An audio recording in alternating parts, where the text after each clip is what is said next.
Hardy little plant. You'll help.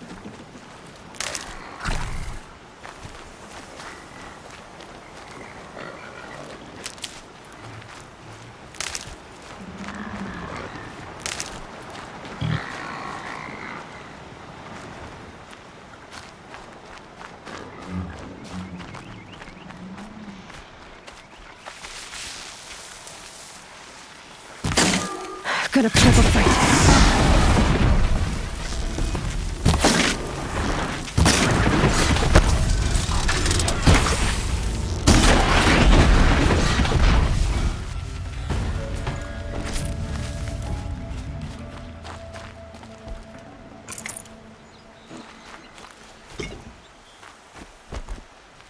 Just stay out of their way for now.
Got their attention.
You'll do.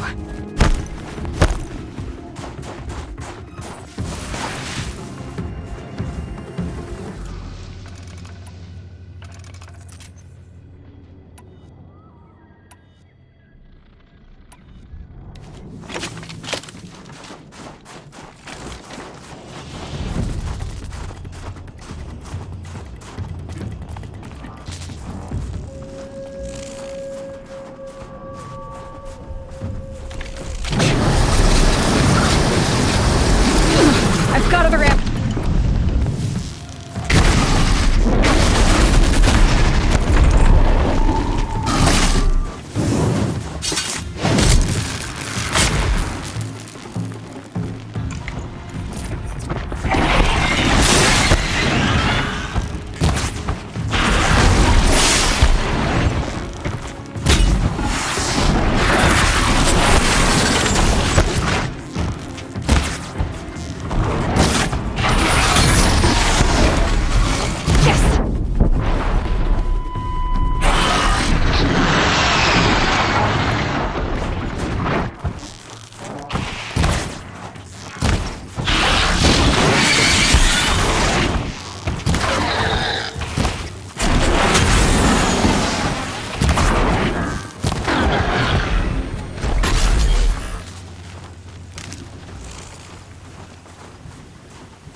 Keep that for later.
Ready or not.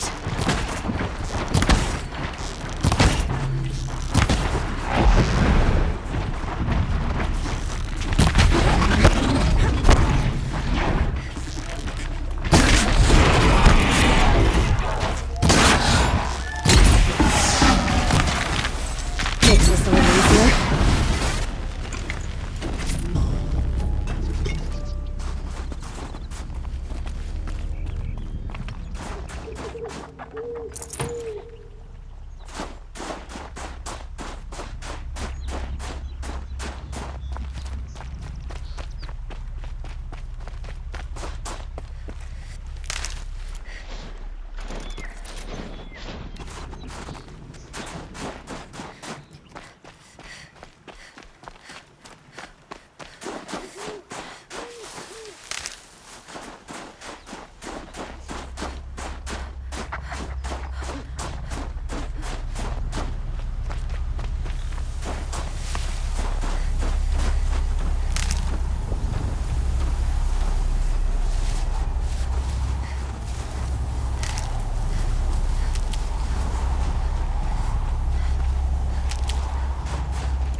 the Oseram, with their ridiculous ideas about women. How many great warriors have they ignored? Long Notch is well stocked, as you asked. And our scouts are watching for more frost claws. Our numbers rise. 3 more hunters have passed there, but our purpose was to take back the mountain. Now what? Stay prepared. Sharpen your spears. Should we not return, defending the cut falls to you. If our chieftain agrees with this course. Sounds like good advice, but let's hope it doesn't come to that. Chieftain? The weight of command is no small burden. I can see that. I take it you haven't spoken to Araya yet? Why should I? This is what she wanted, to return to Thunder's drum. It is her only care. So I should have known she would find a way to push aside my spear. After the Karja took my sister, not all of her came back. Tell me what happened to the first expedition. Rhea led the way to the summit, but it was blocked by a great door. Some kind of cauldron, new metal. We tried to break through, but it was unflinching. We were exhausted, no way forward and machines behind. I made the call to push back. It cost us greatly. But to remain would have cost us everything. I had hoped to never subject Araya to that again. What happened to Araya when she was a captive of the Karja? As a shaman, she's adept with machines. Tracking them, stunning them. The Karja used her to capture them for the Sun Ring, where they were unleashed upon the innocent. They made her part of their blood sport.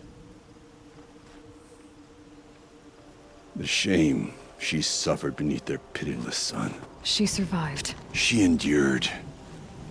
Endured by reminding herself of the spirit, her purpose. And now that's all she has. What do you think is beyond that door? I do not know. That expanse of metal, that dead hum. Nothing sacred belongs there. Machines and death, that's what the mountain holds. Death for us or for the daemon. And if we do find the spirit? Then perhaps we should put it out of its misery. For what it's worth, I'm glad you're coming with me. Someone has to keep Araya safe. Whatever they do with passion.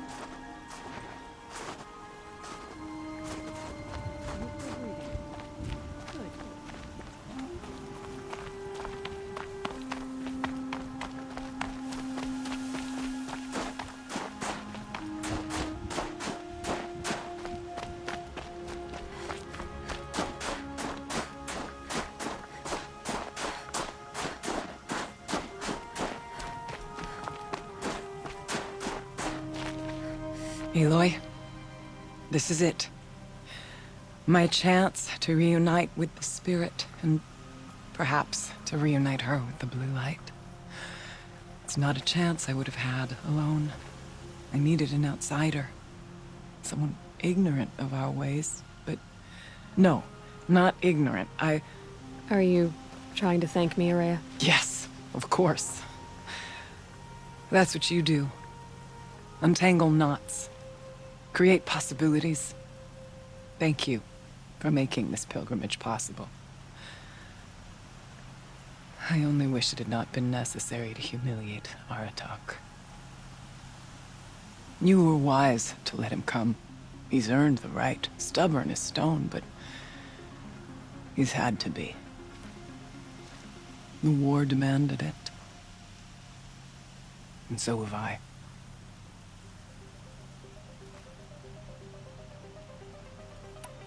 What did the war do to Aratak? He cut away everything, until only his true self remained. Unyielding ice. No Banuk has more sheer will. He fought the Karja for 1,000 freezing nights, yet always rallied his hunters at sunrise. It is said he endured 23 wounds in those years. His hunters counted them. He never complains of one. Instead, he complains that life with me is harder. He's right. What have I ever given him but struggle? Now that I'm chieftain of the Werak, I don't suppose I can order you to tell me about Silence? Aratak would never have presumed to grasp for a secret of the Conclave. But you are not Aratak, and if you have dealt with Silence, your need is well apparent. Silence came to Ban-Ur from the distant north, a young shaman of the Owl's Watch. A remote Werak that rarely comes south to parley. Silence was a shaman.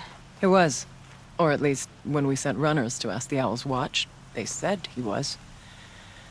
His knowledge of the machines was beyond compare, and he was hungry to trade what he knew to the rest of us. It didn't take him long to gain the trust of the Conclave, and eventually, an invitation to attend. What about you? Did you trust him? No. But he impressed me. He carried himself with poise and authority. I wanted to learn from him, but that was not to be. He was granted knowledge of our most sacred meeting place, the frozen caves of the Malmstrom, a month's march from Ban-Ur. He met with us there, as is custom at high winter. But when we next returned, the caves had been looted. Relics of the old world stolen. Holes cut in ice and metal. Yeah, that'd be Silence, all right. He vanished with the spoils. We sent our best trackers after him. None returned. And when we checked back with the Owl's Watch, those who had vouched for him were gone. As though he never existed. Some in the Conclave began to doubt he was even Banuk to begin with. And what do you think? He committed an unforgivable sacrilege. He's unscrupulous and dangerous. But also brilliant, skilled, and knowledgeable without equal. Except, perhaps, for you. Anyone else I would warn off, but you may be able to treat with him safely. Just don't lower your guard. I'll keep that in mind, Horea.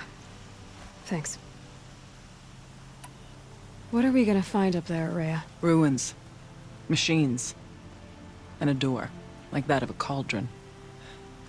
I have faith that you can find a way through it, Aloy. For beyond it lies the spirit. I know I can find her there. Though I do not doubt that Daemon has tried to hide the way.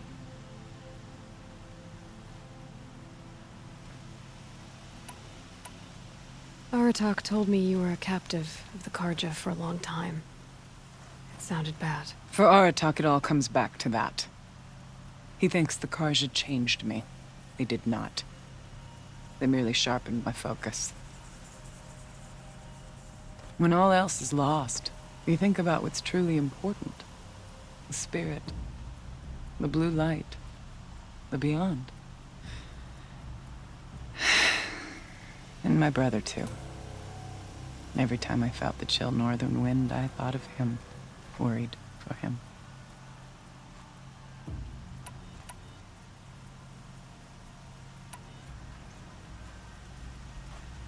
I still need to take care of a few things. Understood. I'll be here.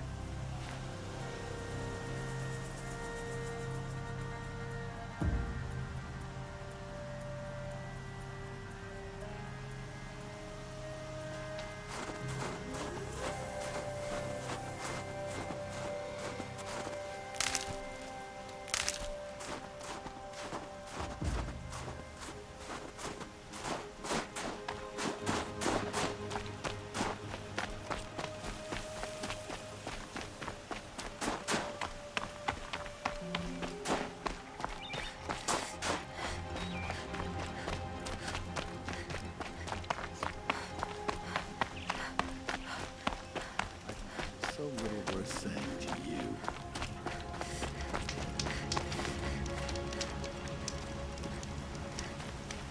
I heard it was Inatuit's fist that split the Carja's skull.